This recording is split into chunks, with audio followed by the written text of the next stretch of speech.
Hello, नमस्कार sir. हां, नमस्कार. बोला. सर्वात आधी सर तुमची माहिती द्या शेतकऱ्यांना आणि त्यानंतर आपण पीक विम्याबाबत नवीन अपडेट जे आलेली आहे ते शेतकऱ्यांना देऊया. तर नमस्कार. मी ज्ञानेश्वर सवणकर, कृषी कल्याण यूट्यूब चॅनल संस्थापक अध्यक्ष बोलतोय. सर्वांना एक महत्त्वाची विनंती आहे. चॅनलवर जर नवीन असाल, चॅनलला नक्की सबस्क्राईब करा. तर आता शेतकरी मित्रांनो, आपण पीक विम्या संदर्भातली माहिती घेण्याचा प्रयत्न करणार आहोत. हां, हां.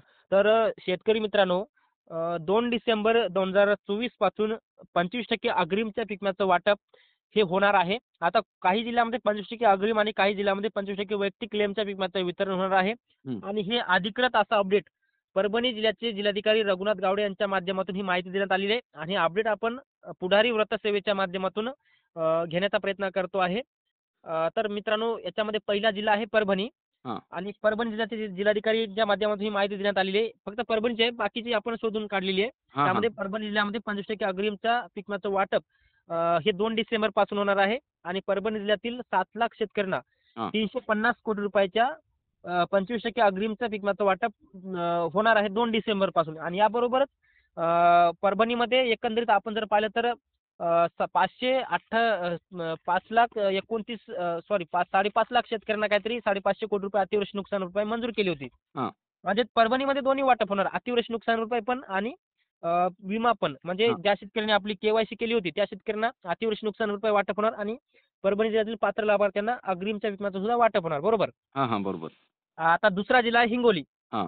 आता हिंगोलीमध्ये सुद्धा हिंगोली जिल्ह्याचे जिल्हाधिकारी अभिनव गोयल साहेबांच्या माध्यमातून 25% अग्रिमची अधिसूचना निर्गमित केली होती. हां.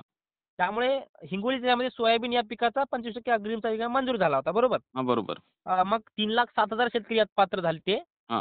आणि 3,07,000 शेतकऱ्यांना 150 कोटी रुपयाचा विमा मंजूर झाला होता. हां, हां. आणि याचं वितरण सुद्धा 2 डिसेंबर पासून होणार असल्याची माहिती सुद्धा आपल्याकडे आलेली आहे. म्हणजे होण्याची शक्यता आहे. हां, बरोबर. हां. तिसरा जिल्हा आहे यवतमाळ. हां. यवतमाळ जिल्ह्यातील 110 महसूल मंडळामध्ये 25% अग्रिमचा विमा मंजूर आहे. म्हणजे अधिसूचना काढली यवतमाळ जिल्हाधिकाऱ्यांच्या माध्यमातून. हं, हं. मग यवतमाळमध्ये सुद्धा 2 डिसेंबर पासून पीक विम्याचं वितरण होऊ शकतं. हां.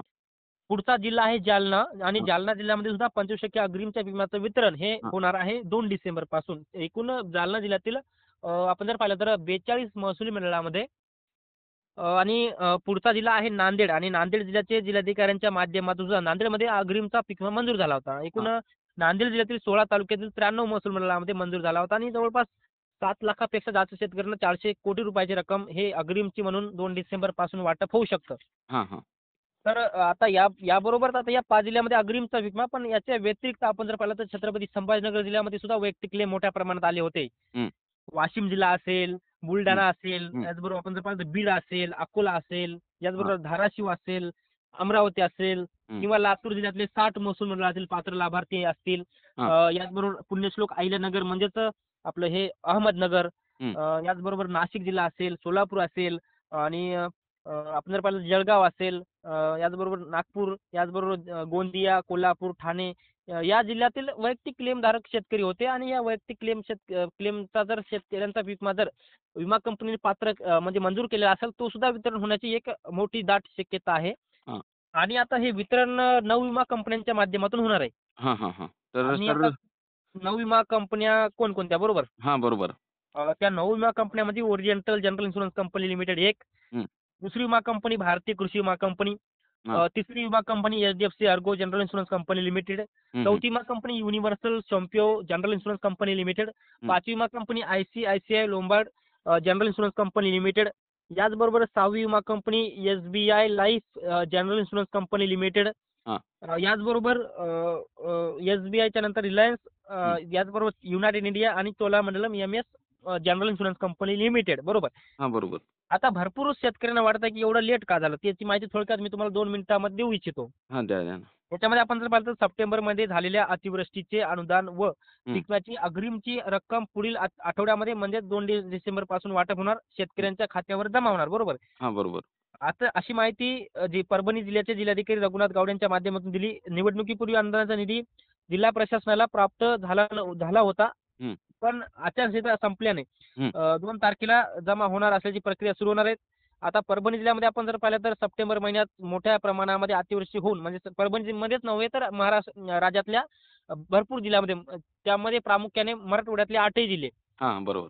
बरोबर आहे का? मग त्यामध्ये खरीपातील सोयाबीनचे मोठ्या प्रमाणामध्ये नुकसान झाले. राज्य सरकारने शेतकऱ्यांना 2 हेक्टर मर्यादेपर्यंत हेक्टरी ₹13,600 अनुदान मंजूर केले होते. हं, त्यासाठी निधी जिल्हा प्रशासनाच्या माध्यमातून प्राप्त झाला होता. हं. परंतु विके नंबर देण्यात आले. के-वाय-सी काही झाली, काही शेतकऱ्यांची बाकी राहिली. मग के-वाय-सी झालेल्या शेतकऱ्यांना अनुदान थकीत होतं म्हणजे बाकी होतं. ते आचारसंहितेमुळे बरोबर. हां, बरोबर. त्यामुळे ते अनुदान ते आता 2 डिसेंबरपासून वितरण होणार आहे. हां. हं. Okay, okay. धन्यवाद सर तुम्ही शेतकऱ्यांना महत्त्वपूर्ण माहिती दिल्याबद्दल. ओके. धन्यवाद.